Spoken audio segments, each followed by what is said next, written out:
한국 쇼트트랙이 밀라노를 뒤집었습니다.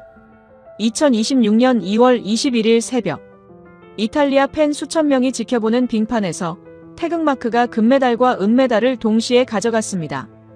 그런데 이 경기에는 열흘 전부터 시작된 이야기가 있었습니다. 혼성 계주 준결승. 김길리 선수가 미국 선수와 충돌하며 펜스로 나뒹굴었습니다. 피까지 흘렸어요. 한국은 그 경기에서 탈락했고 전 세계 팬들의 분노가 쏟아졌어요. 그리고 열흘 뒤 두 선수는 같은 빙판 위에서 다시 만났습니다. 이번엔 달랐습니다. 미국 선수는 동메달에 그쳤고 한국은 금메달을 목에 걸었어요. 경기 후 미국 선수가 남긴 말은 단 한 문장이었습니다. 한국 선수의 협공은 자연재해였습니다. 도대체 이 밤 밀라노의 빙판 위에서 무슨 일이 있었을까요? 지금 공개됩니다. 한국 최고라고 댓글을 남겨주세요. 여러분의 구독과 좋아요는 아주 큰 힘이 됩니다. 오늘 밤 이 경기장에서 두 개의 신화가 충돌할 것이라는 걸 나는 입장하는 순간 직감했습니다. 한쪽엔 아리안나 폰타나. 이탈리아가 낳은 전설. 올림픽 쇼트트랙 역대 최다 메달리스트. 고향 밀라노의 홈 빙판에서 마지막 금메달에 도전하는 36의 여왕. 관중석 절반이 그녀의 이름을 외쳤고 이탈리아 국기가 파도처럼 넘실댔습니다. 아리안나. 아리안나. 수천 명의 목소리가 하나로 모이는 그 순간 20년 기자 생활 중 이런 분위기는 손에 꼽을 정도였어요. 그리고 다른 한쪽엔 조용히 워밍업 중인 두 명의 선수가 있었습니다. 가슴에 태극마크를 단 한국 선수들이었어요. 내 이름은 마르코 페라리. 라 가제타 델로 스포르트의 쇼트트랙 담당 기자입니다. 22년째 이 종목을 취재하고 있어요. 처음 이 일을 시작했을 때 선배 기자가 이런 말을 했습니다. 마르코, 쇼트트랙을 취재하려면 먼저 한국을 공부해. 이 종목은 그들이 없으면 이야기가 안 돼. 당시엔 그 말이 과장처럼 들렸어요. 하지만 22년이 지난 지금 나는 그 선배가 완전히 옳았다는 걸 인정합니다. 숫자로 이야기하는 게 가장 정직할 것 같아요. 쇼트트랙이 올림픽 정식 종목이 된 건 1992년 알베르빌 대회부터입니다. 그 후 지금까지 열린 올림픽 여자 계주 10번. 한국이 금메달을 가져간 건 7번이에요. 여자 1500m 역대 금메달은 7개. 그중 5개가 한국 선수 목에 걸렸습니다. 이틀 전 여자 계주 결승에서도 그랬죠. 폰타나가 이끄는 이탈리아가 0.093초 차이로 따라붙었지만 결승선을 먼저 통과한 건 역시 태극마크였습니다. 그날 나는 취재 노트에 이렇게 적었어요. 또. 단 한 글자였지만 그 안에 22년의 감정이 담겨 있었습니다. 기자 생활을 하면서 나는 수없이 많은 이탈리아 선수들이 저 태극마크 앞에서 무릎을 꿇는 걸 지켜봤어요. 분하고 억울하고 때로는 화도 났습니다. 그런데 솔직히 말하면 경외심도 있었어요. 이렇게 오래, 이렇게 압도적으로 한 나라가 한 종목을 지배할 수 있다는 게 도무지 이해되지 않으면서도 그 앞에서 자꾸 고개가 숙여지는 느낌. 아마 이 종목을 오래 취재한 기자라면 누구나 한 번쯤 그 감정을 알 겁니다. 그래도 오늘 밤만큼은 달라야 했습니다. 오늘은 밀라노였으니까요. 폰타나의 도시. 그녀가 태어나고 처음 스케이트를 배우고 20회를 달려온 끝에 마지막으로 돌아온 곳. 관중석 어딘가에 그녀의 가족이 앉아 있었고 이탈리아 전역에서 몰려든 팬들이 숨을 죽이고 기다리고 있었습니다. 오늘만큼은 어떤 기적이 일어나도 이상하지 않을 것 같은 밤이었어요. 나는 프레스석에 앉아 노트를 펼쳤습니다. 기사의 첫 문장은 이미 준비돼 있었어요. 밀라노는 오늘 밤 자신의 딸에게 가장 아름다운 선물을 돌려줬다. 내일 아침 일면을 장식할 그 문장이 손끝에서 기다리고 있었죠. 그런데 펜을 쥔 손이 잠깐 멈췄습니다. 빙판 건너편 두 명의 한국 선수가 워밍업을 하고 있었어요. 조용했습니다. 수천 명의 함성이 경기장을 가득 채우는데도 저 두 사람 주변만 이상하게 고요한 것 같았어요. 함성도 없고 플래카드도 없었죠. 그냥 묵묵히 정확하게 빙판을 돌고 있었습니다. 그 고요함이 오히려 더 무겁게 느껴졌어요. 22년 기자 경험이 속삭였습니다. 마르코, 저 고요함을 조심해. 나는 그 느낌을 애써 무시하고 다시 노트를 내려다봤습니다. 준비된 기사가 기다리고 있었으니까요. 아직은 그렇게 생각했어요. 경기 시작까지 1시간이 남았을 때 나는 습관적으로 오늘의 결승 출전 선수 명단을 훑었습니다. 취재 노트 맨 위에 적힌 이름은 당연히 폰타나였어요. 아리안나 폰타나. 35살. 이탈리아가 낳은 가장 위대한 동계 스포츠 선수. 새삼 설명이 필요 없는 이름이지만 나는 그녀의 커리어를 숫자로 정리하는 걸 좋아했습니다. 숫자를 보고 있으면 아직도 믿기지 않거든요. 2006년 토리노 올림픽 데뷔. 당시 15살이었어요. 그로부터 20해 동안 올림픽에 나설 때마다 단 한 번도 빠짐없이 시상대에 올랐습니다. 밴쿠버, 소치, 평창, 베이징.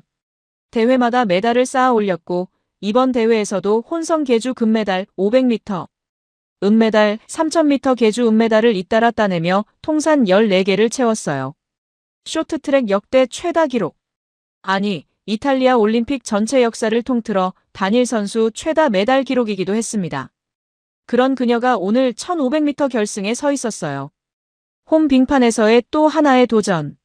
오늘 메달이 더해진다면 15개가 됩니다. 이미 충분히 위대한 숫자였지만 폰타나는 멈추지 않았어요. 관중석을 한번 둘러봤습니다. 이탈리아 국기 사이사이로 폰타나의 유니폼을 입은 팬들이 가득했어요. 오늘 밤 폰타나가 결승선을 통과하는 순간 이 경기장이 어떻게 변할지 나는 이미 머릿속으로 그리고 있었어요. 수천 명이 일제히 자리에서 일어나 울부짖는 장면. 기자 22년 동안 그것보다 아름다운 장면은 없을 것 같았습니다. 노트를 넘겨 다음 이름을 적었습니다. 미국의 코린 스토다드. 24살. 이번 대회 미국의 간판 선수였어요. 하지만 내가 이 이름을 유독 눈여겨보게 된 건 실력 때문만이 아니었습니다. 대회 초반에 있었던 일 때문이었어요.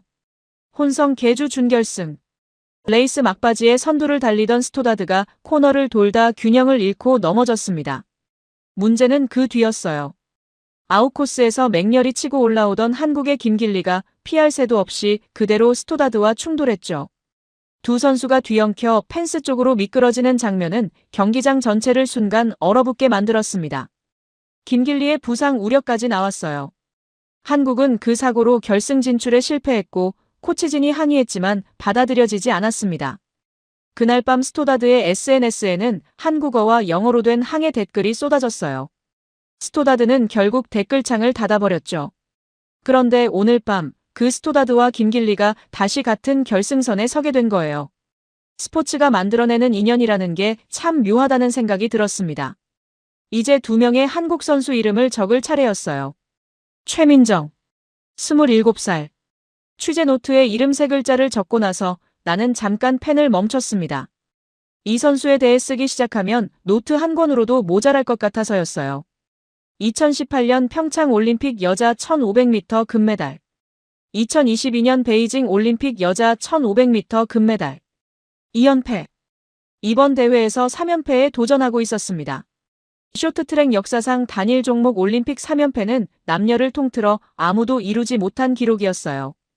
게다가 며칠 전 여자 계주 금메달로 한국 선수 역대 최다인 올림픽 메달 6개를 보유한 상태였습니다. 오늘 메달을 하나 더 추가하면 동아계를 통틀어 한국 역대 단독 최다 메달리스트가 되는 거였어요. 내가 처음 최민정이라는 이름을 들었을 때 그녀는 16살이었어요. 어디서 이런 선수가 나왔나 싶었죠. 빙판 위에서 그녀는 항상 차가웠습니다. 표정 하나 흔들리지 않았고 어떤 위기에서도 침착했어요. 한국 팬들은 오래전부터 그녀에게 얼음공주라는 별명을 붙였습니다. 틀린 말이 아니었어요. 하지만 나는 22년 경험으로 알고 있었습니다. 저렇게 차가운 선수가 가장 뜨거운 내면을 가지고 있다는 걸. 김길리. 22살. 이번 올림픽이 생애 첫 무대였지만 빙판 위에서는 전혀 그렇게 보이지 않는 선수였어요. 이번 시즌 여자 1500m 세계 랭킹 1위. 한국 팬들 사이에서는 람보르길리라는 별명으로 불렸습니다. 슈퍼카 브랜드 람보르기니에서 따온 이름이었어요.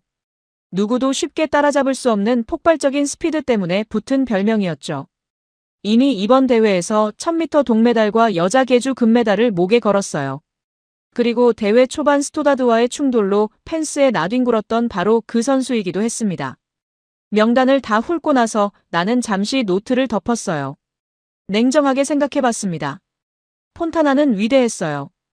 하지만 오늘 이 결승선에 선 선수들 중 가장 많은 것을 짊어진 건 저 두 한국 선수였습니다.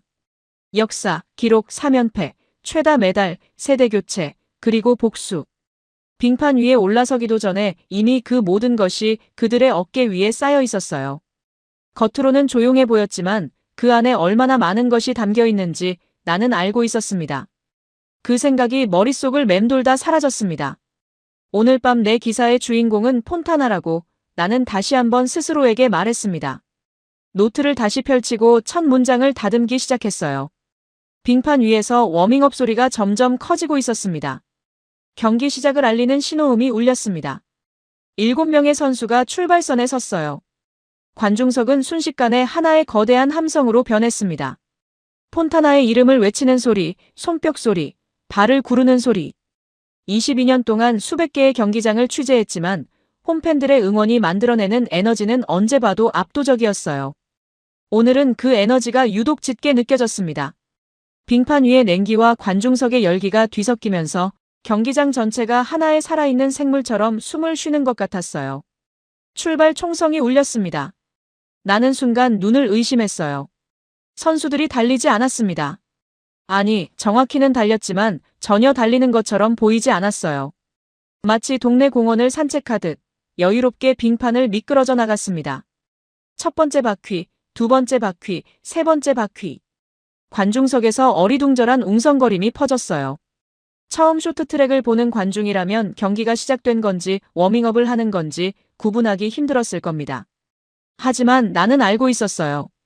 이건 쇼트트랙 1500m 특유의 전술적 출발이었습니다. 13바퀴 반이라는 긴 레이스에서 초반 체력을 소모하는 선수는 결승선을 앞두고 반드시 무너진다는 게 이 종목의 철칙이에요. 선수들은 지금 달리는 게 아니라 서로를 읽고 있었습니다. 상대의 호흡을 살피고 위치를 재고 언제 어디서 치고 나갈지 계산하면서요. 빙판 위의 체스였죠. 느린 출발이 이어지는 동안 나는 선수 한 명 한 명의 위치를 눈으로 쫓았습니다. 스토다드가 앞쪽에 자리를 잡았어요. 전형적인 그녀의 전술이었습니다. 선두권에서 페이스를 직접 통제하며 뒤에서 치고 올라오는 선수들을 막는 방식이었죠. 팀 코리아에 당한 혼성계주의 악몽을 씻어내겠다는 의지가 저 자리 선택 하나에서도 느껴졌어요. 스토다드 뒤로 중국의 양직루가 바짝 붙었고 그 뒤에 폰타나가 자리를 잡았습니다. 관중석에서 환호가 터져나왔어요. 이탈리아 국기가 물결치듯 흔들렸고 폰타나의 이름이 함성 속에 녹아들었습니다. 나는 자연스럽게 폰타나를 눈으로 쫓았어요. 노트에 뭔가를 적기 시작했습니다. 그런데 펜이 멈췄어요. 뭔가 이상했습니다. 한국 선수 2명이 너무 조용했어요. 9바퀴를 남긴 시점, 최민정은 4번째, 김길리는 5번째에 자리하고 있었습니다. 선두와는 눈에 띄는 간격이 벌어져 있었어요. 서두르지 않았습니다. 밀고 당기지도 않았고 앞 선수를 압박하는 기색도 없었어요. 그저 일정한 간격을 유지한 채 앞을 향해 조용히 달리고 있었습니다. 나는 노트에서 눈을 들어 다시 한번 그들을 봤어요. 표정이 없었습니다. 아무 감정도 읽히지 않았어요. 최민정은 22년 전 처음 봤을 때와 똑같은 얼굴이었어요. 어떤 위기에서도 어떤 순간에도 흔들린 적 없는 그 얼굴. 김길리는 달랐지만 비슷했습니다. 22살의 패기 같은 건 보이지 않았어요. 오히려 무섭도록 고요했죠. 마치 이 빙판 위에서 일어나는 모든 것이 이미 예정된 일인 것처럼 담담하게 달리고 있었습니다. 쇼트트랙 1500m는 13바퀴 반을 도는 경기입니다. 초반 몇 바퀴는 선수들이 체력을 비축하며 대형을 정비하는 구간이에요. 뒤에서 달리는 게 반드시 불리한 건 아니라는 걸 나도 알고 있었어요. 막판 스퍼트에 모든 걸 건 포석일 수도 있었습니다. 하지만 22년이라는 시간은 단순한 지식 그 이상을 줬습니다. 저 두 선수가 지금 단순히 체력을 아끼는 게 아니라는 걸 나는 느낄 수 있었어요. 기다리고 있었습니다. 어떤 순간을, 어떤 틈을, 어떤 딱 한 번의 기회를. 조용하고 차갑게, 그러나 절대로 놓치지 않을 준비를 하면서요. 빙판 위의 포식자들이 먹잇감 앞에서 호흡을 가라앉히는 것처럼요. 관중석의 함성은 계속해서 빙판 위로 쏟아졌습니다. 폰타나가 조금씩 앞으로 치고 올라오는 기색을 보이자 이탈리아 팬들의 소리는 한층 더 커졌어요. 나는 그 소리를 들으면서도 자꾸만 시선이 후방으로 향했습니다. 최민정과 김길리는 여전히 그 자리에 있었어요. 흔들림 없이, 서두름 없이. 관중석의 열기와는 전혀 상관없다는 듯이 빙판 위에서 혼자만의 시간을 보내고 있었습니다. 나는 그 순간 이상하게 등골이 서늘해지는 걸 느꼈어요. 화려한 포식자는 달려들기 직전에 가장 조용해진다는 걸 오랜 취재 경험이 가르쳐줬거든요. 저 침묵이 무엇을 의미하는지 나는 알고 있었습니다. 그래도 인정하고 싶지 않았어요. 오늘 밤 주인공은 폰타나라고 나는 다시 한번 스스로에게 말했습니다. 경기는 중반을 향해 흘러가고 있었습니다. 7바퀴가 남았습니다. 레이스는 중반을 지나 막판으로 접어들고 있었어요. 관중석의 함성은 경기가 시작됐을 때보다 오히려 더 커져 있었습니다. 빙판 위의 선수들이 조금씩 속도를 올리기 시작하면서 관중들도 본능적으로 느끼고 있었던 거예요. 뭔가가 곧 터진다는 것을요. 나는 취재 노트를 꽉 쥔 채 빙판을 응시하고 있었습니다. 바로 그 순간이었어요. 최민정이 움직였습니다. 눈 깜짝할 사이도 아니었어요. 오히려 놀랍도록 자연스러웠습니다. 마치 처음부터 그 자리에 있었던 것처럼 최민정은 소리 없이 앞으로 미끄러져 들어갔어요.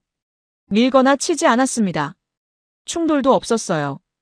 그냥 있던 자리에서 속도를 올렸고 어느 순간 두 번째 자리에 서 있었습니다. 숨을 참고 지켜봤는데도 정확히 어느 순간에 치고 나간 건지 포착하기가 어려웠어요. 22년 동안 수천 명의 선수를 봐왔지만 저렇게 공간을 읽는 선수는 흔치 않았습니다. 틈이 생기기 전에 이미 그 틈을 향해 몸이 움직이는 것처럼 보였어요. 마치 빙판 위에 보이지 않는 레일이 깔려 있고 최민정만 그것을 볼 수 있는 것처럼. 나는 펜을 들었다가 다시 내려놨어요. 폰타나를 보던 눈이 저절로 최민정에게로 향했습니다. 선두는 여전히 스토다드가 달리고 있었어요.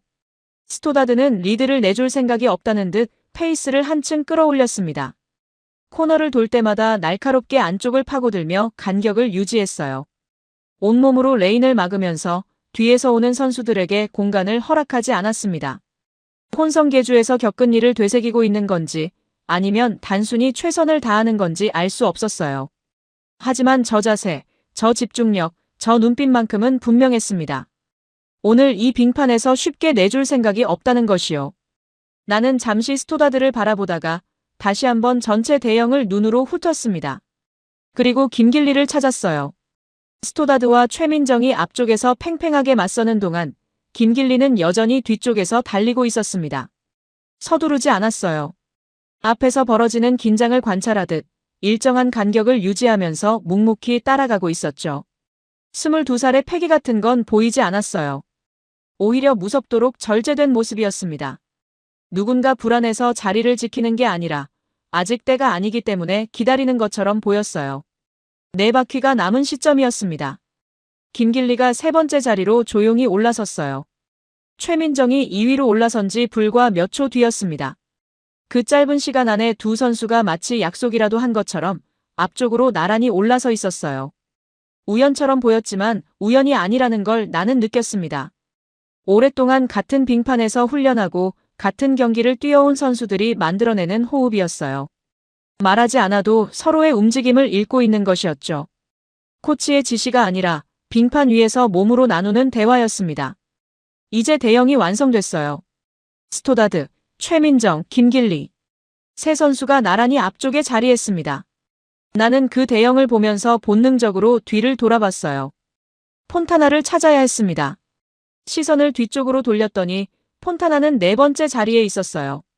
앞선 한국 선수 2명에게 자리를 내준 채 바짝 추격하고 있었습니다. 오늘 경기에서 처음으로 폰타나가 흐름에서 밀려난 순간이었어요. 관중석에서 불안한 웅성거림이 퍼지기 시작했습니다. 팬들도 보고 있었던 거예요. 폰타나의 앞에 한국 선수가 2명이나 버티고 있다는 것을요. 이탈리아 국기들이 더 크게 흔들렸어요. 폰타나의 이름이 더 간절하게 불렸습니다. 뭔가를 애원하는 듯한 함성이었어요. 힘을 내라는 건지, 제발 앞으로 올라오라는 건지. 그 함성이 빙판 위에 폰타나에게 닿고 있는지는 알 수 없었습니다. 나는 다시 앞쪽으로 시선을 돌렸어요. 스토다드, 최민정, 김길리. 세 선수 사이의 간격은 한 팔 길이도 되지 않았습니다. 아이스링크에 111m짜리 트랙을 3명이 거의 한 덩어리처럼 붙어서 달리고 있었어요. 저 좁은 공간 안에서 지금 무슨 계산이 오가고 있는지 경기장의 어느 누구도 정확히 알 수 없었습니다. 저 세 사람만 알고 있었겠죠. 아니, 어쩌면 그들도 모르면서 달리고 있었을지 몰랐어요. 호흡을 멈추게 만드는 레이스였습니다. 그리고 3바퀴가 남았습니다. 최민정이 인코스를 향해 고개를 낮췄어요. 스토다드와 최민정 사이의 거리가 순식간에 좁혀지기 시작했습니다. 나는 저절로 몸이 앞으로 기울어지는 걸 느꼈어요. 관중석 수천 명도 같은 순간을 느꼈는지 함성이 한 박자 멈췄다가 다시 폭발했습니다. 3바퀴. 3바퀴가 남은 지금 진짜 경기가 시작되고 있었어요. 3바퀴가 남은 순간 최민정이 인코스를 찔렀습니다. 순식간이었어요. 스토다드가 선두를 달리며 코너를 돌아 나오는 바로 그 찰나 최민정이 안쪽 공간으로 파고들었습니다. 충돌이나 밀치기가 아니었어요.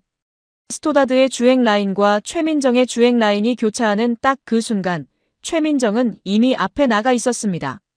공간이 열리기를 기다린 게 아니라 공간이 열리는 타이밍을 미리 계산하고 그 자리로 몸을 밀어 넣은 거였어요.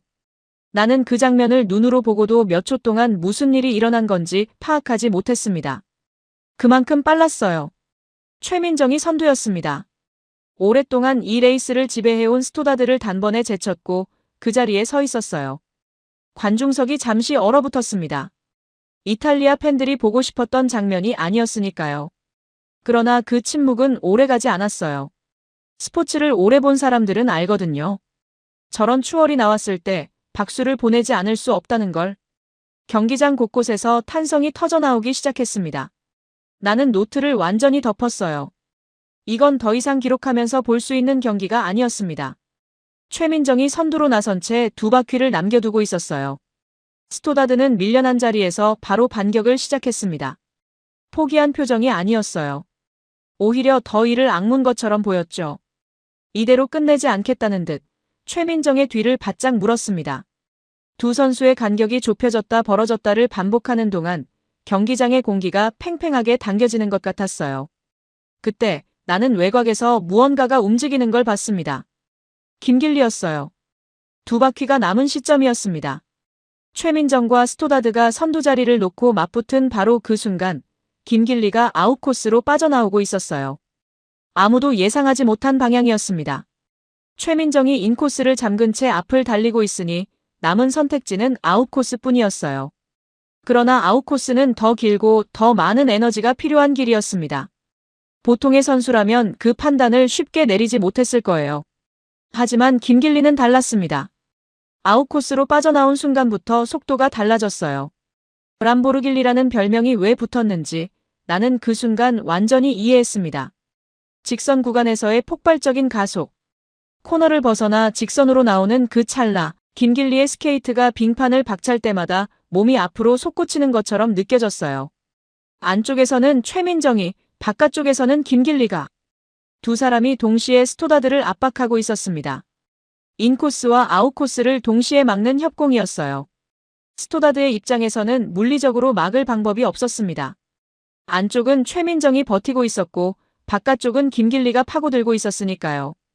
나는 그 장면을 보면서 뒤에서 스토다드가 했다는 말이 왜 나왔는지 비로소 이해할 수 있었어요.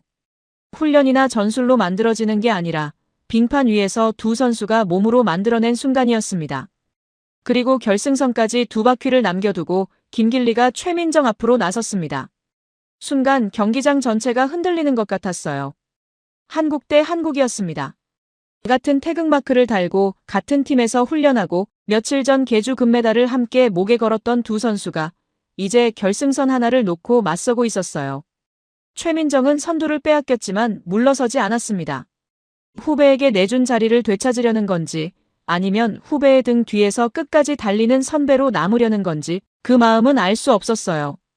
나는 그 두 선수를 보면서 잠깐 시선을 돌렸습니다. 폰타나였어요. 그녀는 5번째였습니다. 화려했던 오늘 밤 경기에서 이탈리아의 여왕은 메달권 밖으로 밀려나 있었어요. 관중석은 여전히 폰타나의 이름을 불렀지만 그 소리에는 아까와는 다른 감정이 섞여 있었습니다. 응원이 아니라 안타까움에 가까웠어요. 한 바퀴가 남았습니다. 빙판 맨 앞에는 김길리와 최민정이 있었어요. 결승선이 울렸습니다. 김길리가 먼저였어요. 2분 32초 76. 숫자가 전광판에 떠오르는 순간 경기장 안의 시간이 잠깐 멈추는 것 같았습니다. 나는 자리에서 일어나지도 못한 채 빙판을 바라보고 있었어요. 손에 쥔 노트가 그대로였습니다. 아무것도 적지 못했어요.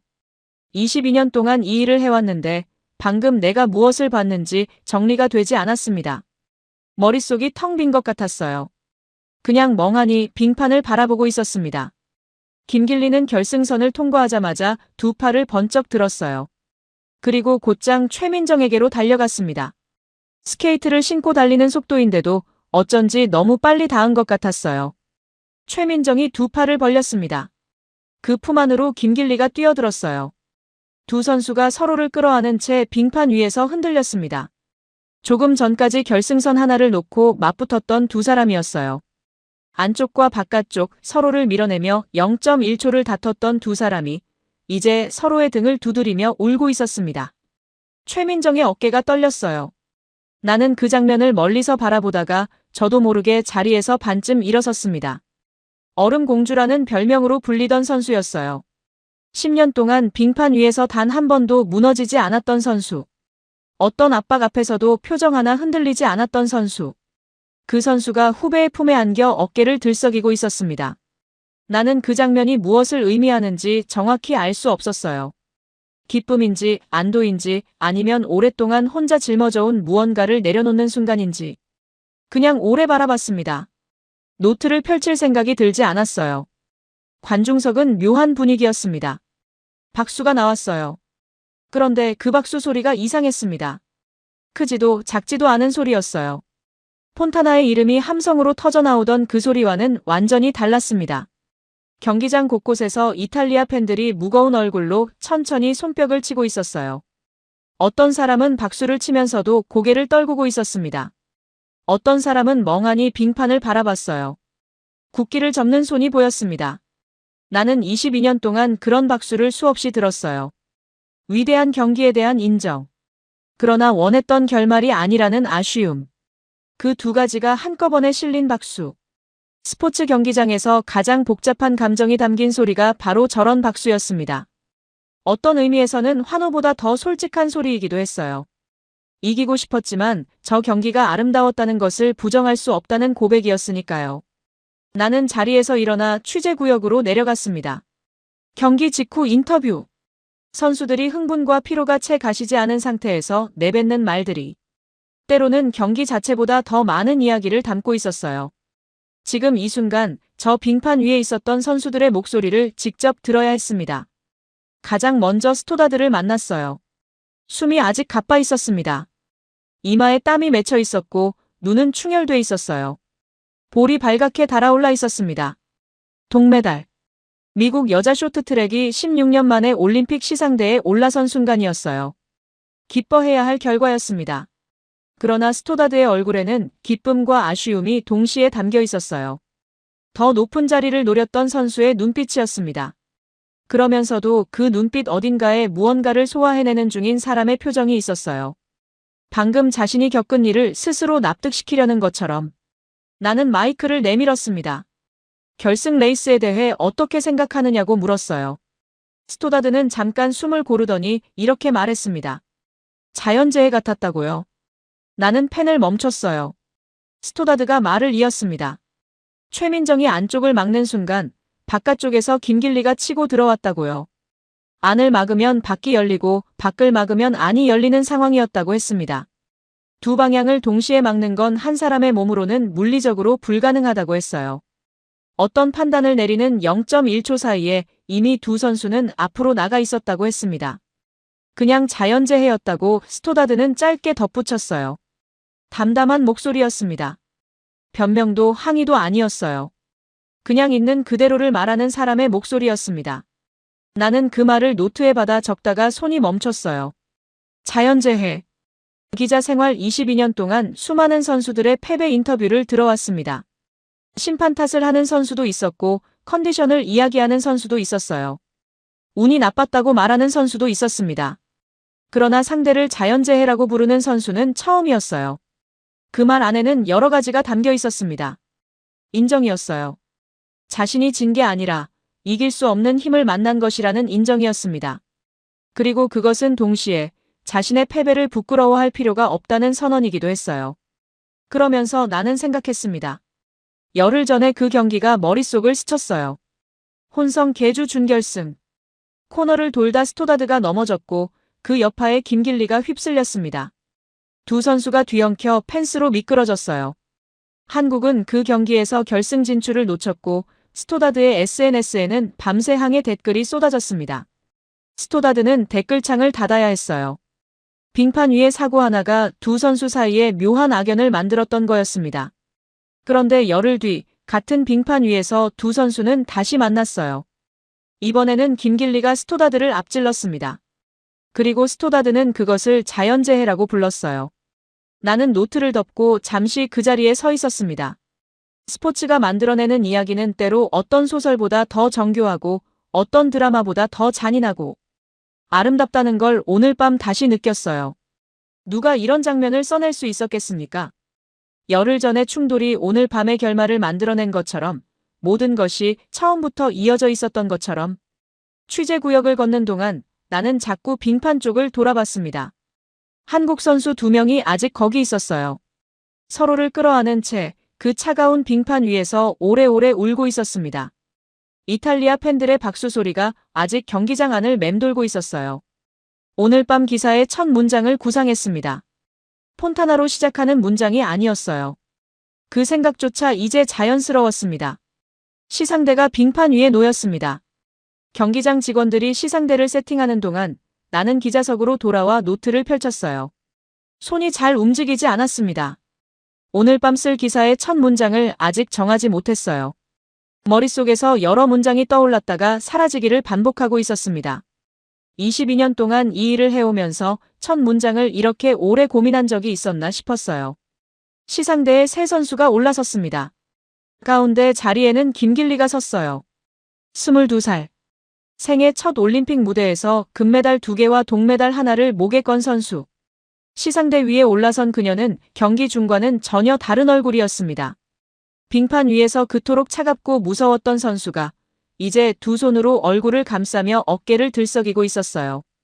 울고 있었습니다. 소리를 참으려는 듯 입술을 꽉 깨물었지만 어깨는 계속 떨렸어요. 람보르길리라는 별명을 가진 선수가 시상대 위에서 어린아이처럼 울고 있었습니다. 나는 그 장면이 이상하게 마음에 걸렸어요.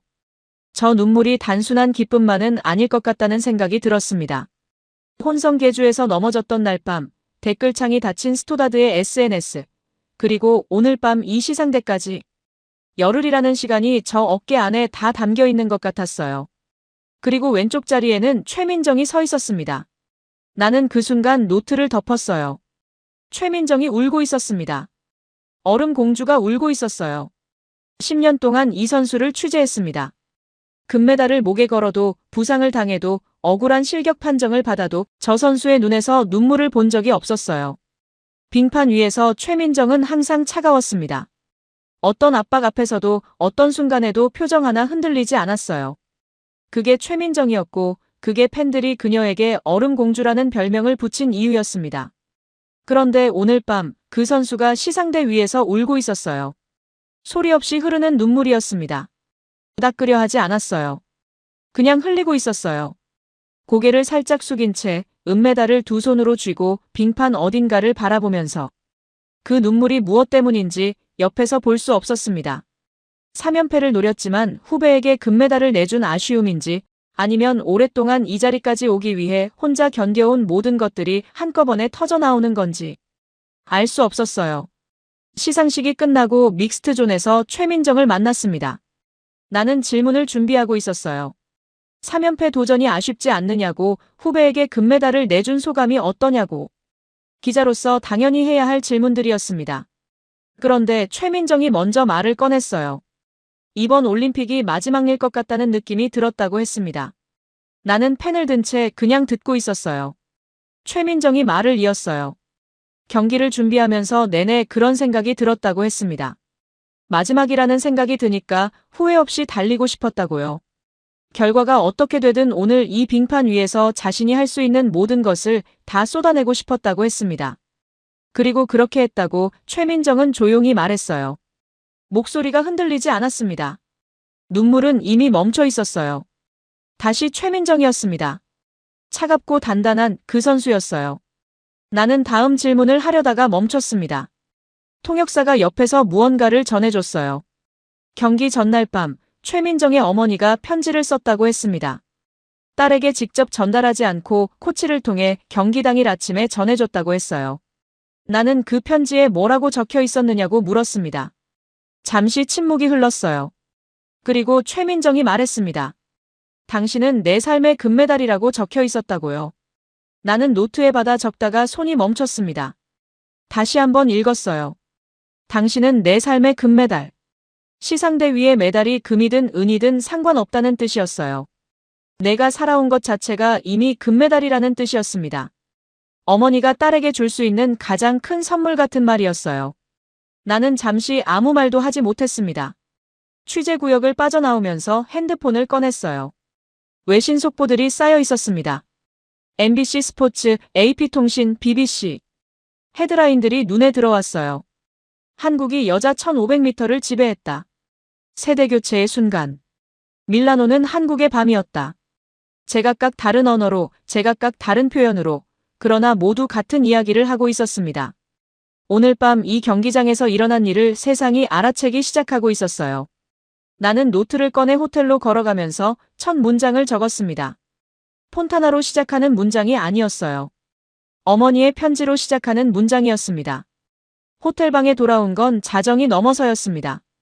코트를 벗지도 않은 채 노트북을 열었어요. 커서가 빈 화면 위에서 깜빡이고 있었습니다. 22년 동안 이 커서 앞에 수천 번을 앉았어요. 어떤 날은 첫 문장이 술술 나왔고 어떤 날은 몇 시간을 앉아 있어도 한 줄이 나오지 않았습니다. 오늘 밤은 달랐어요. 써야 할 것이 너무 많아서 어디서부터 시작해야 할지 몰랐습니다. 머릿속에 오늘 밤의 장면들이 한꺼번에 쏟아지고 있었어요. 김길리가 결승선을 통과하던 순간, 최민정의 어깨가 떨리던 순간, 스토다드가 자연재해라고 말하던 순간, 그리고 어머니의 편지. 당신은 내 삶의 금메달.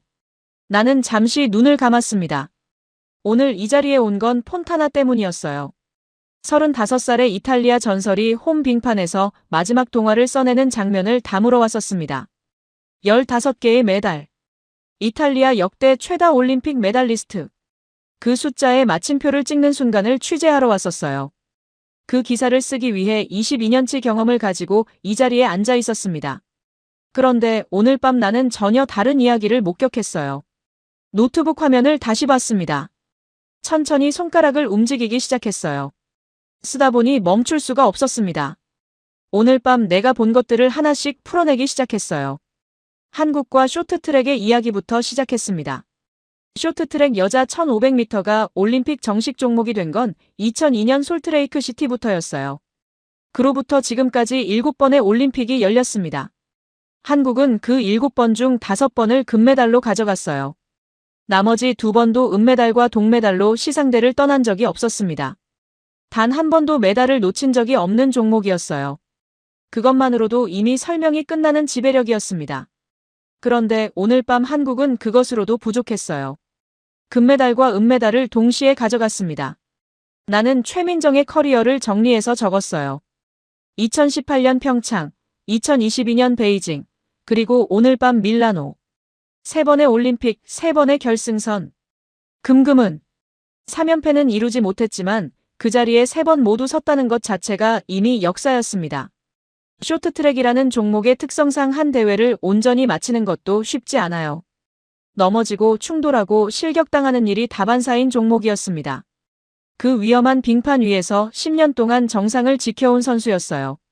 오늘 밤 은메달을 목에 걸고 시상대 위에서 흘린 눈물이 단순한 아쉬움이 아니었다는 걸 나는 알고 있었습니다. 10년이라는 시간이 담긴 눈물이었어요. 그리고 올림픽 메달 7개. 동아계를 통틀어 한국 역대 최다. 그 숫자를 적으면서 나는 잠시 멈췄습니다. 양궁의 김순영, 사격의 진종우, 스피드 스케이팅의 이승훈. 한국이 배출한 가장 위대한 올림피언들과 어깨를 나란히 한 숫자였어요. 그 이름들 옆에 최민정의 이름이 오른쪽 끝에 서 있었습니다. 혼자서요. 김길리에 대해 쓸 차례가 됐어요. 22살. 생애 첫 올림픽. 그 무대에서 동메달, 금메달, 금메달. 세 개의 메달을 목에 걸고 밀라노를 떠나게 됐습니다. 이번 대회 한국 선수단 전체에서 가장 많은 메달이었어요. 람보르길리. 이탈리아 슈퍼카에서 따온 별명을 가진 한국 선수가 이탈리아. 밀라노에서 이탈리아의 전설 폰타나를 제치고 금메달을 따냈습니다. 이 우연을 어떻게 설명해야 할지 한참을 생각했어요. 설명할 수 없었습니다. 그냥 그런 일이 오늘 밤 여기서 일어났어요. 그리고 혼성 계주 충돌로 시작된 열흘. 스토다드와의 악연이 오늘 밤 이 결승선에서 마무리됐습니다. 스토다드는 그걸 자연재해라고 불렀어요. 자연재해를 당한 사람이 그 자연재해에 동메달을 내준 건지 아니면 자연재해에 맞서 동메달을 지켜낸 건지. 나는 한참을 고민하다가 둘 다라고 결론 내렸습니다. 새벽 2시가 넘었어요. 창밖으로 밀라노의 야경이 보였습니다. 경기가 끝났는데도 도심 어딘가에서 아직 사람들의 소리가 들려오는 것 같았어요. 이 도시는 오늘 밤 무엇을 기억하게 될까 생각했습니다. 폰타나의 5번째 자리를 기억할까요? 아니면 2개의 태극마크가 나란히 시상대 꼭대기에 오른 장면을 기억할까요? 나는 기사의 마지막 문장을 썼습니다. 오늘 이 자리에 오기 전 나는 폰타나의 동화를 쓸어 왔었다고 적었어요. 그런데 오늘 밤 밀라노는 전혀 다른 이야기를 들려줬다고 했습니다. 어머니의 편지를 받고 빙판에 오른 선수 이야기, 열흘간의 악연을 자연재해로 뒤집은 22살의 이야기, 그리고 10년의 커리어를 눈물 한 줄기로 마무리한 얼음공주의 이야기라고 썼어요. 그리고 마지막 한 문장을 적었습니다. 폰타나는 위대했다. 그러나 오늘 밤 밀라노는 한국의 것이었다. 저장 버튼을 눌렀어요. 노트북을 덮고 의자에 등을 기댔습니다. 창밖에 밀라노가 새벽빛으로 물들기 시작하고 있었어요. 나는 오랫동안 그 빛을 바라봤습니다. 오늘 밤 내가 목격한 것들이 아직도 눈앞에 생생했어요. 결승선을 통과하던 김길리의 두 팔. 최민정의 떨리는 어깨. 스토다드의 담담한 목소리. 당신은 내 삶의 금메달이라는 어머니의 한 문장. 기자로 살면서 가끔 이런 밤이 있었습니다. 취재를 하러 갔다가 이야기에 사로잡혀 버리는 밤. 기사를 쓰러 갔다가 그 기사를 쓴 사람이 달라져 버리는 밤. 오늘이 그런 밤이었어요. 밀라노의 새벽이 밝아오고 있었습니다.